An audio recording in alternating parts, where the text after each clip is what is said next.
періште болып адамдарға көмектесіп жүріп, бір қызға ғашық болып қалады. Сәлем достар, сіздермен Кинотайм каналы. Бүгін сіздерге Город ангелов деген фильмді түсіндіріп беретін боламын. Жақсылап ыңғайланып отырып, соңына дейін көріңіздер. Еш өкінбейсіздер. Бұл фильмнің басталған сәтінде біз Сет деген ең басты рөлдегі періштені көреміз. Бір кезде бізге ауырып қалған Сьюзи деген кішкентай қызды көрсетеді. Оны ауруханаға алып бара жатса, ол періштені сезіп және оны көріп тұрады. Сосын операция барысында Сьюзидің жүрегі тоқтап, қайтыс болғаннан кейін Сет оны өзімен бірге алып кетеді.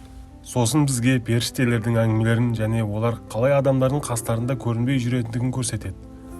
Адамдар оларды көрмейді, бірақ сезе алады. Көптеген періштелер қара киім киіп алып, адамдардың қастарында жүріп, оларды қателіктерден сақтап, жақсы жолға итермелеп тұрады. Олардың барлығы жиналып, күннің батуын және шығуын қарап тұрады. Бір кезде